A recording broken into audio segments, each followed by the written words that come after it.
세계 경제의 둔화폭이 예상보다 크고 보호무역주의와 통상 갈등이 더해져 세계 경제의 불확실성이 확대되고 있습니다. 이에 따라 무역 의존도가 높은 우리 경제에 어려움이 가중되고 있습니다. 이럴 때일수록 냉정하고 차분하게 대응해야 할 것입니다. 오늘 세계적인 국제신용평가사 무디스가 우리나라의 국가신용 등급을 중국이나 일본보다 2단계 높은 AA2의 현재 수준을 유지한다는 발표를 했습니다. 등급 전망도 안정적으로 평가했습니다. 우리 경제와 재정의 기초가 그만큼 견실하다고 평가한 것입니다. 최근 역대 최저 수준의 금리로 15억 달러 규모의 외평채 발행에 성공한 것도 외국의 투자자들로부터 우리 경제의 튼튼한 기초 체력을 확인받은 결과입니다. 어려움의 해결에 함께 지혜를 모아나가는 것이 아니라 지나치게 위기를 조장하고 불안감을 조성하는 것은 오히려 경제 심리를 위축시키고 우리 경제에 해를 끼칠 수 있다는 점을 명심해야 합니다. 세계가 인정하는 우리 경제의 저력을 믿고 대외적 도전에 힘을 모아 함께 극복해 나가야 할 것입니다. 우리 제조업은 세계 6위 규모를 자랑합니다. 제조업의 발전은 한국 경제 성장의 가장 큰 동력이었습니다. 한국 경제의 미래도 제조업의 경쟁력에 달려 있습니다. 우리 정부는 제조업 강국의 위상을 지켜가기 위해 제조업 르네상스 전략을 발표한 바 있습니다.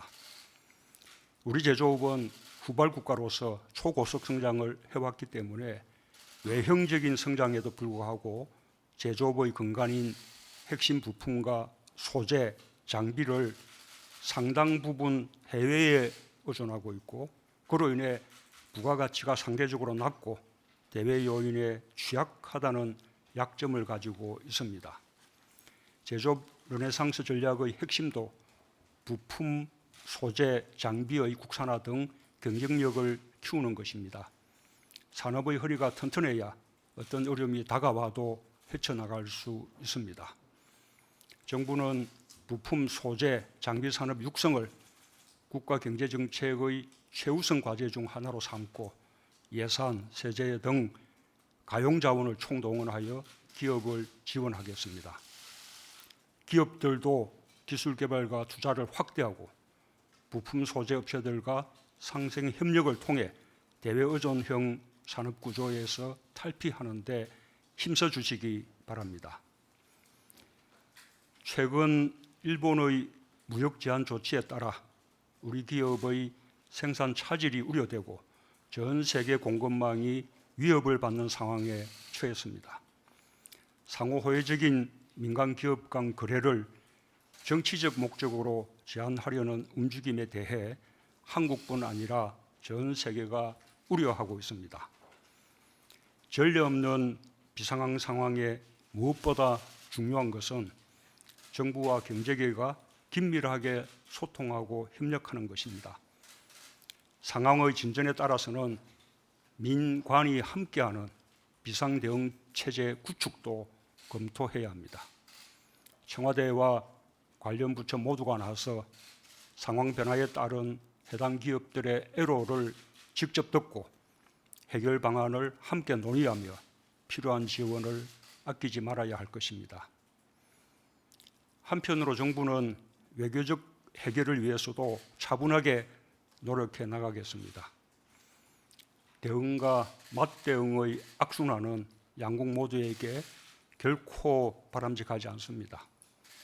그러나 한국의 기업들에게 피해가 실제적으로 발생할 경우 우리 정부로서도 필요한 대응을 하지 않을 수 없을 것입니다. 저는 그렇게 되기를 바라지 않습니다. 일본 측의 조치 철회와 양국 간의 성의 있는 협의를 촉구합니다. 무역은 공동 번영의 도구여야 한다는 국제사회의 믿음과 일본이 늘 주창해온 자유무역의 원칙으로 되돌아가기를 바랍니다. 일본은 경제력에서 우리보다 훨씬 앞서가는 경제 강대국입니다. 여야 정치권과 국민들께서 힘을 모아 주셔야 정부와 기업이 어려움을 헤쳐나갈 수 있을 것입니다. 정부는 기업과 함께 기업의 피해를 최소화하는 단계적인 대응과 처방을 빈틈없이 마련하겠습니다. 한편으로 중장기적 안목으로 수십 년간 누적되어 온 우리 경제의 구조적 문제를 해결하는 계기로 삼겠습니다.